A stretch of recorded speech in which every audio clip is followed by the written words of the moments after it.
Lisboa e Estoril, amor e política, no início de mais uma História da História. Rui Santos. 1940. Estamos em 1940, ano que fica em pleno período da Segunda Guerra Mundial. Portugal não entrou no conflito, mas as suas simpatias, advindas de velhas alianças, trouxeram visitas ao nosso país. Um rei que havia deixado de o ser, um duque que ainda o era, e uma história situada entre Lisboa e o Estoril, entre o amor e a política. Fazem as páginas da nossa história desta semana.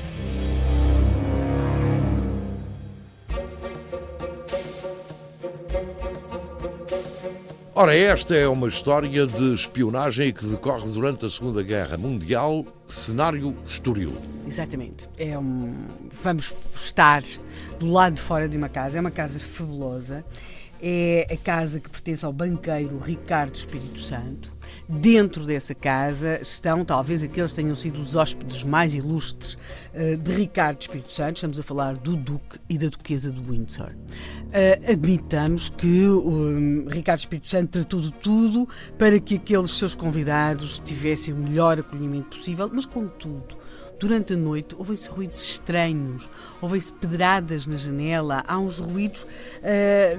Chegou um ramo de flores para a duquesa. São suspeitos. São suspeitos os ruídos. Convém não esquecer este clima de alguma insegurança à volta da casa. Chegou até um ramo de flores com um aviso para a duquesa de que a vida dela e do duque estariam em risco. Há também a mulher de um oficial português, visita dos duques de Windsor, que lhes transmite um recado. Bem, este homem e esta mulher é preciso situá-los no tempo, não é? Porque já o fizemos no espaço. Estamos em julho, eles chegaram a Portugal vindos de Espanha. Estamos em julho de 1940. Eles chegaram a Portugal provenientes de Espanha.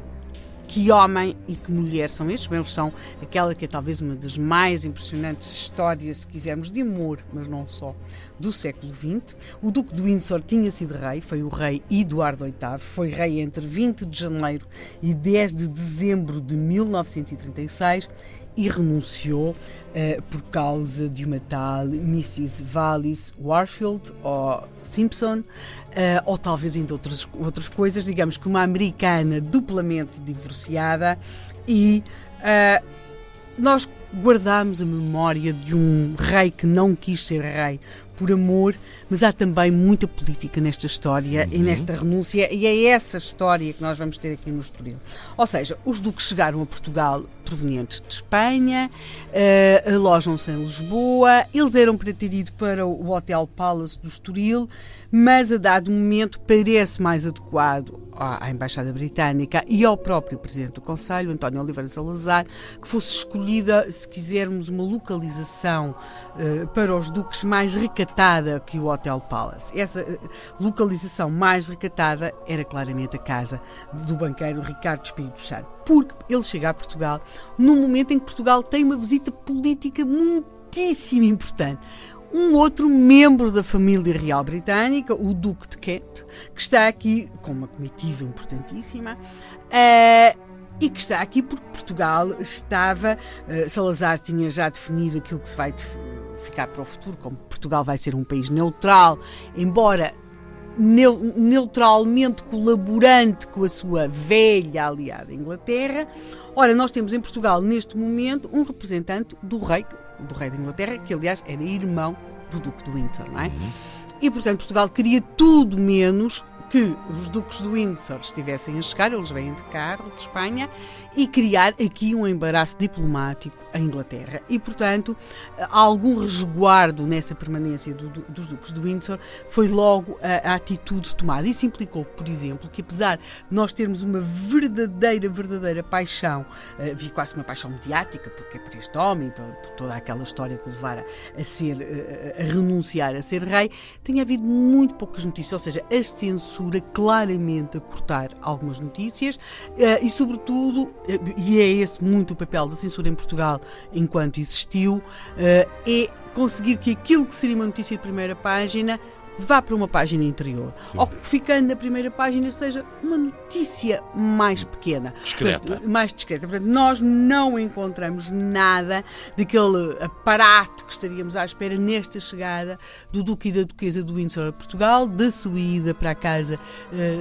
do banqueiro Espírito Santo no Estoril, e é que quando nós esperaríamos que tudo nessa visita fosse agradabilíssimo, estivesse a correr muito bem, a verdade é que se começa a gerar um certo clima de insegurança em torno daquela casa, em torno desta permanência, e isso porque já está no terreno uma coisa que se chama Operação Willy. Operação Willy, para continuar a história amanhã.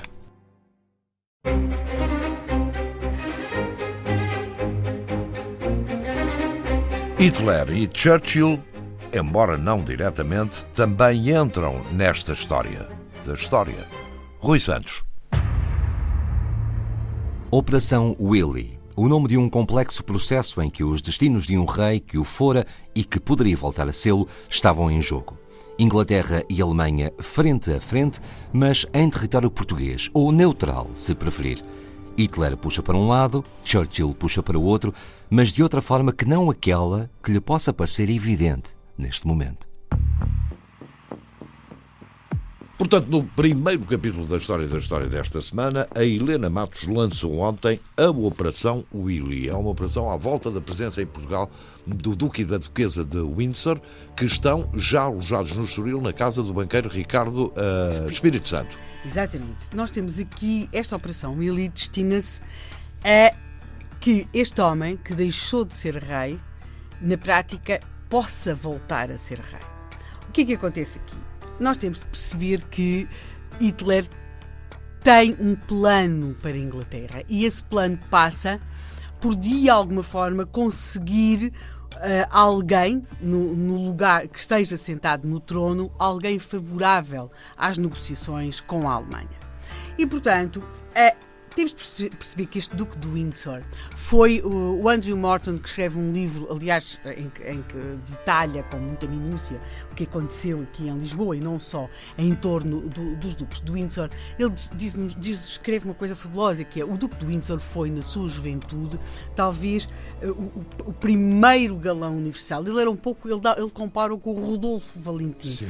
O Duque era realmente muitíssimo fotogénico e tinha alguma coisa que seduzia sobretudo as mulheres, que era uns olhos que pareciam sempre tristes, e as mulheres têm sempre dentro de si aquela ideia de que conseguem transformar um homem, não é verdade? Aquele ar triste. Não, também é da maternidade, não é? Sim, mas não, sim, talvez. E o príncipe, ao contrário dos outros membros da família real, tinham sempre um lado, se quisermos, mais majestoso, mais sorumbático. O príncipe, que já fez várias viagens na sua juventude, dançava muito bem, adorava dançar, tinha uma atitude muito descontraída, vestia-se muito bem, o tal tecido do príncipe de Gales, não é? Exatamente.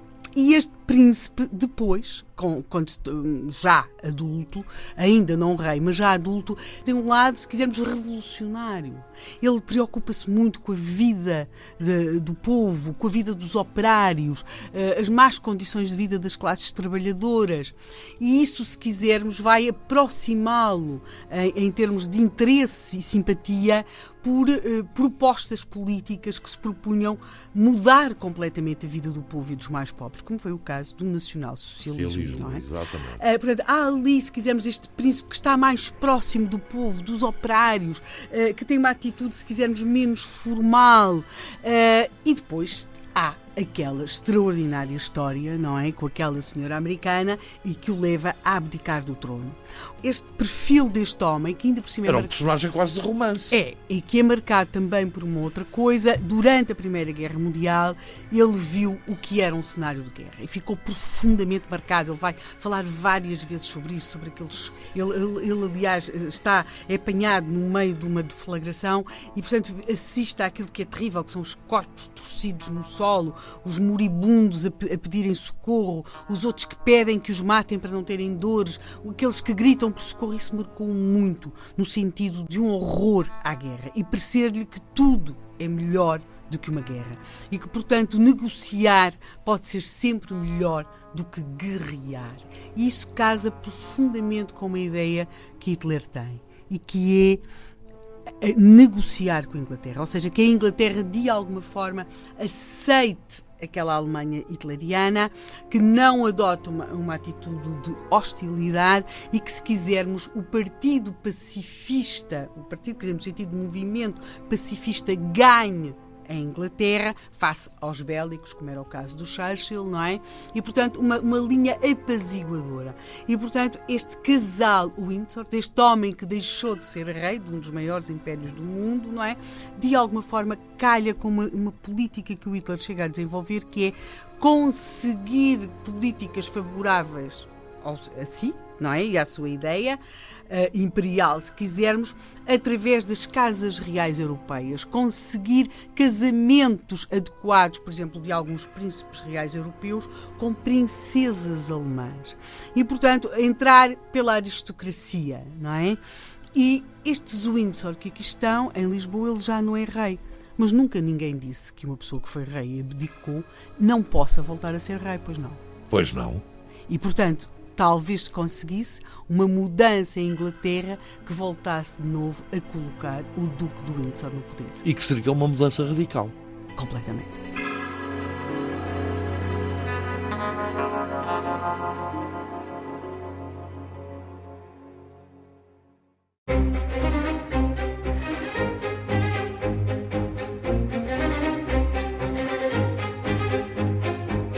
Um casal, um dilema.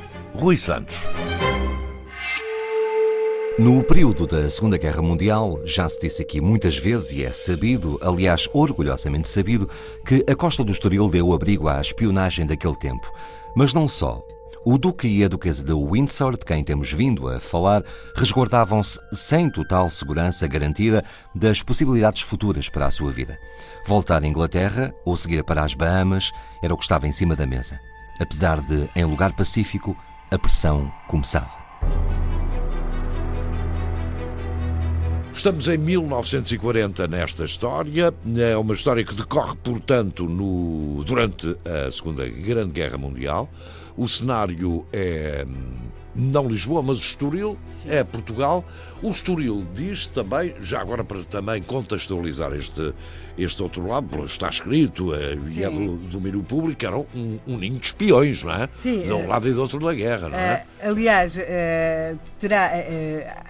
Quando mais tarde é criada a figura do James Bond, é muito inspirado nisso, porque o Ian Fleming esteve aqui, aliás, esteve cá nesta época. Isso. E aquilo que nós temos, por exemplo, há um agente inglês, a dado momento, terá ouvido na mesa do casino de Estoril, 10.000 sur le noir, porque na roleta falava-se francês. 10.000 do negro era a voz do Duque de Windsor. Nessa noite, nesse julho de 1940, estava a jogar, e jogava forte, como alguém que não tinha preocupações monetárias. Do que estamos a falar é da presença do Duque e da Duquesa de Windsor em Portugal. Ele tinha sido rei de Inglaterra, e da Operação Willy, que era uma operação que visava devolver o Duque de Windsor ao trono de Inglaterra. Bem, para já visava mantê-lo num país neutral. Sim. Lisboa não era suficientemente seguro.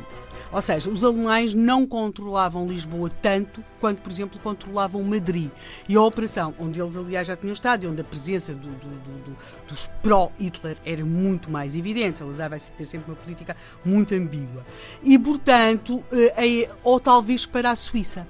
E a ideia era convencer os duques a saírem de Lisboa e a seguirem para Madrid, ou levá-los para a Suíça. E a ideia é levá-lo por sua vontade, ou, caso ele e a Duquesa não concordassem, raptá-los na prática, ou seja, forçá-los a ir ou ajudá-los a ir nesta expressão eufemística que é utilizada. O Duque está em Lisboa e chega a Lisboa, havia uma questão que era, ele tinha sido rei, ele era irmão do rei, e ele chega, para o governo inglês havia que lhe arranjar uma solução que permitisse, sabendo claramente que, note-se que os duques de Windsor tinham estado na Alemanha. Sim. Tinham visitado aAlemanha, não é? A Alemanha do Hitler. A Alemanha do Hitler, em 1937. Tinha havido um claro fascínio, por assim dizer, não é? Uma atitude demasiado simpática. Em privado, o Duque fazia declarações muito inconvenientes. Ele considerava que era absolutamente impossível os ingleses ganharem a guerra, que não havia qualquer possibilidade de se ganhar a Alemanha e provavelmente também não haveria sequer uma grande vantagem. E, portanto, para lá disto, havia também uma gravíssima... Mas tudo isto podia ser moderado pela censura, mas havia, mesmo nas chefias militares, uma situação de grande grande mal-estar, porque há 2 momentos em que o Duque de Windsor ou foi indiscreto, Sim. ou falou demais, ou falou demais dizendo mesmo o que queria dizer. Ou seja, há 2 momentos em que ele poderá, de alguma forma, ter transmitido informações importantes aos alemães, um que tem a ver com o transporte de bombas em Itália e o outro que tem a ver com a fraqueza das linhas militares francesas, porque quando os alemães entraram em França foi uma entrada triunfal, não é? As linhas não tinham defesa alguma e de alguma forma poderá ter havido uma prévia indiscrição do Duque de Windsor perante os alemães. Portanto, quando ele chega a Lisboa, para os ingleses o Duque de Windsor é algo que eles têm de resolver, e quando está em Lisboa o Duque de Windsor sabe que o seu governo tem finalmente, e o seu irmão, que é rei, tem um destino para ele, que são as Bahamas. Este homem foi rei da Inglaterra. Ser governador das Bahamas, quer dizer, uma pessoa pode renunciar ao trono da Inglaterra por amor, não é? Mas não é certamente para se tornar governador das Bahamas. Rei das Bahamas, e, reizinho. Portanto, o que é que acontece? Para os alemães ele não pode seguir para as Bahamas. Para os ingleses ele tem de seguir o mais rápido possível para as Bahamas. O Duque de Windsor entra, se quisermos, numa situação que é definida mesmo nesta linguagem, jogo duplo, ou seja, o que é que ele vai começar a fazer? Tenta ganhar tempo. Ele precisa de ficar em Lisboa mais tempo que lhe permita adiar a partida para as Bahamas, sim, mas que também não o leva a comprometer-se tanto com os alemães. E o que é que os alemães fazem? O que é que eles querem fazer? Tirar o Duque de Lisboa. Portanto, vai-se aterrorizar o Duque. Pois. Daí a Operação Willy, sim, que é disso que estamos a tratar. Sim, e daí as pedradas nas janelas.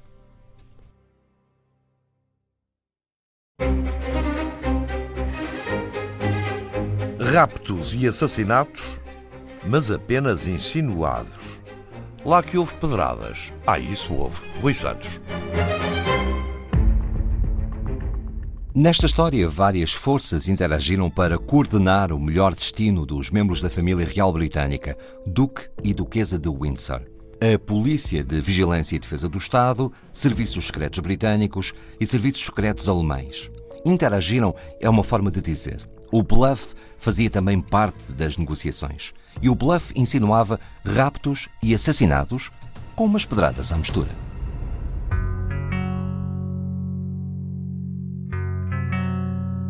Ontem a Helena Matos concluía o capítulo da história desta semana, a Operação Willy, com pedradas nas janelas, pedradas que já tínhamos ouvido, sim, se assim se pode dizer, logo no primeiro capítulo. Exatamente. Está em marcha a Operação Willy? Sim. Sim, ou seja, a Alemanha vai despachar, os alemães vão usar muito diplomatas espanhóis e políticos espanhóis.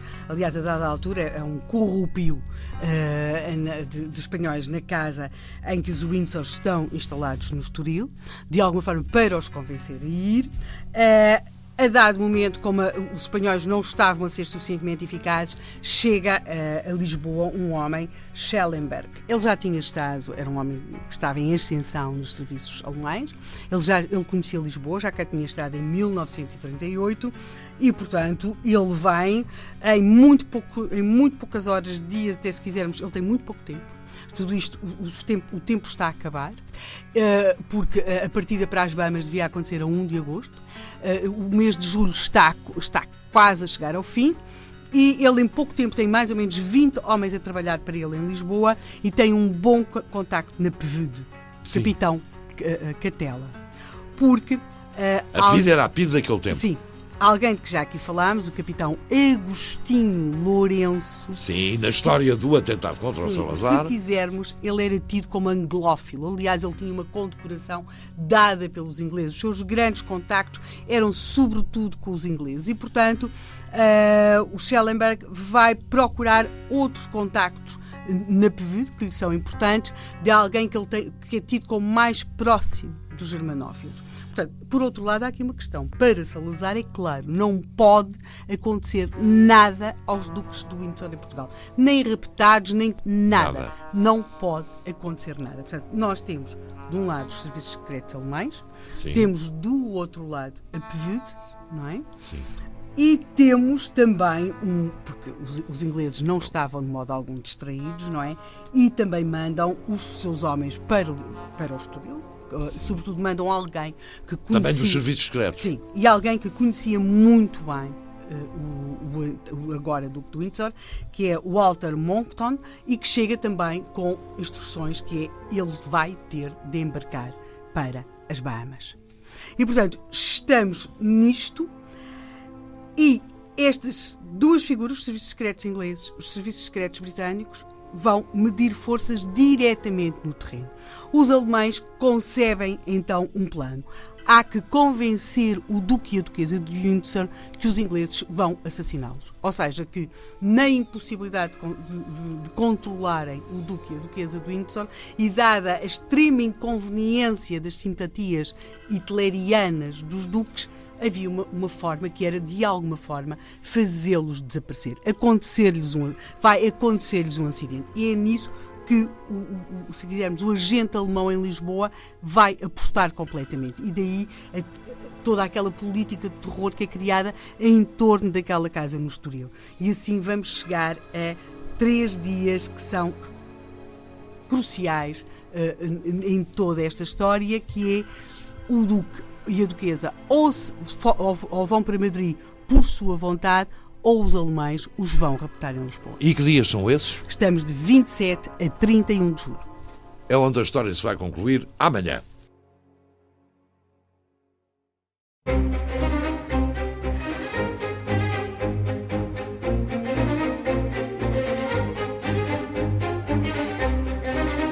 Final da história desta semana, com a política a definir o futuro do antigo rei. Rui Santos.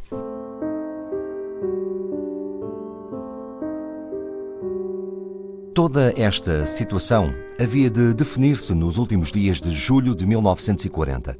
As dúvidas do Duque de Windsor prevaleciam entre regressar ao seu país, Inglaterra, na hipótese de, numa viragem, poder voltar a ser rei, lembre-se que renunciou por amor, ou embarcar para as Bahamas, onde um cargo de governador lhe traria a tranquilidade perdida. O frio ou o calor não eram, portanto, parte da equação, a política futura é que definiu tudo. Estamos em julho de 1940, esta é a Operação Willy. São protagonistas desta operação, ou figuras centrais, o Duque de Windsor e a Duquesa de Windsor, que estavam a viver em Portugal havia alguns dias, no Estoril, na residência do banqueiro Ricardo Espírito Santo, e chegámos, tal como disse a Helena Matos ontem, aos dias cruciais daquela que foi a Operação Willy. 27 a 31 de julho de 1940, em plena Segunda Grande Guerra Mundial. Tem um diário desses dias? Sim. Estou a ver aí as suas notas. Porque parte o navio Excalibur, que vai levar oficialmente o Duque e a Duquesa para as Bahamas, porque o Duque aceitou, não é, ser governador das Bahamas. E, portanto, o tempo já está em contagem decrescente. A 27, tudo indica que o Duque está a pensar pender para o lado alemão. Porque ele anuncia, aliás, que vai sair da casa de Ricardo Espírito Santo, porque terá pensado ir para o Hotel Avis, porque vai ficar em Lisboa mais tempo. A 28, estima-se que os espanhóis lhe tenham feito chegar às mãos um plano que tinha sido concebido pelos alemães, em que o Duque e a Duquesa sairiam de Lisboa, iriam para Coimbra, para ver as paisagens, Sim. E depois de Coimbra deslocar-se-iam até à zona da Guarda para caçar ou pescar. Mas quem pensa onde é que está a Guarda no mapa de Portugal, claro que sim. percebe, estaria preparado um dispositivo para os fazer passar para Ciudad Rodrigo, portanto, fazê-los passar a fronteira. Portanto, sabe-se que a 28 isto chega a estar em cima da mesa, ou pelo menos... E ele toma conhecimento disso, o Duque de Windsor? Claro que, segundo alguns investigadores, porque tudo isto depois são histórias, sobre histórias, não é? Claro. O Duque terá lido 3 vezes este plano. Sim. e terá pedido 48 horas para pensar. 29 e 30. Pronto, exatamente. Mas a verdade é que o tempo vai passando. Nós sabemos, aliás, que há a ideia de que pressiona-se ainda mais na ideia de que os britânicos os estão quase. Portanto, a ideia dos alemães é esta: é conseguir convencer o Duque de que os britânicos se vão desembaraçar dele de qualquer forma. Seja em Lisboa, provavelmente não, mas quando ele entrar no tal navio Excalibur, haverá um acidente. Uma coisa qualquer e ele morre. E isto leva a que o tal capitão Catela de Pevede, exatamente, muito mais próximo dos alemães do que o capitão Agostinho Lourenço, terá mesmo simulado uma prisão de uns agentes britânicos em Lisboa. Ou seja, de alguma forma para adensar aquela ideia que os britânicos estavam em Lisboa, digamos, para resolver o problema político do Duque. A verdade é que na tarde... Mas não podemos esquecer que os britânicos tinham o seu homem em Lisboa, não é? Claro. E esse homem, que conhecia muito bem o Duque, faz-lhe chegar informação muito séria. Quer dizer, a verdade é que os duques de Windsor gozavam da proteção, quer dizer, ele foi rei, era irmão do rei, mas a comunicação por parte, sobretudo, do Churchill, endurece brutalmente, e ele aí toma, de facto, uma decisão. Ele, a 29, faz seguir um telegrama em que diz que concorda em viajar por barco em 1 de agosto, tal como combinado. Ou seja, o Duque, no limite, resolve cumprir as ordens do seu governo. Depois de ter recebido a informação do homem dos serviços secretos em Portugal, aquele que ele conhecia. Sim, apesar de tudo. Mas o homem que os ingleses colocaram em Lisboa foi muito hábil no desmontar, ou seja, consegue provar ao Duque que de facto não há nenhum complô britânico contra ele. Pelo contrário, há um complô alemão. Há sim um complô alemão e que, na verdade, o governo inglês quer o Duque e a Duquesa fora de Lisboa. Querem colocá-los nas Bahamas, mas não estão interessados em atentar contra a vida deles. Mas não se julga aqui que a Operação Willy chegou ao fim, porque nós só ainda estamos a 29. Sim. O barco só parte a 1. Os alemães ainda têm 2 dias. E durante 2 dias eles resolvem pôr em prática a sua ideia de raptar o Duque e a Duquesa. Terão sido equacionadas várias possibilidades. O chofer que ia levar o Duque e a Duquesa para o Porto sofrer ali um desvio, simular-se um atentado no próprio navio quando este acostasse em Lisboa. A tensão vai em crescendo. Dizem alguns investigadores que na noite de 31 para 1 de julho não terá dormido ninguém na Embaixada Alemã em Lisboa, ainda a tentar, digamos que a derradeira cartada, mas com alguma fleuma britânica. O Duque de Windsor, a 30 de julho, até disse algumas palavras em português: adeus, muito obrigada por tudo, no seu contacto com os jornalistas, não é? A 31 é dada uma recepção no Hotel Avis, para a partida do Duque e a Duquesa, e a 1 de agosto partiu um navio chamado Excalibur, com tudo o que isso possa querer dizer, que deixou o Duque e a Duquesa no seu, digamos, espécie de exílio dourado nas Bahamas, e lá ficaram até ao final da guerra, onde depois, mas essa já será outra história, a seguir houve muita recolha de informação, de imagens que de alguma forma comprometessem a simpatia hitleriana que o Duque e a Duquesa de Windsor manifestaram durante esta época.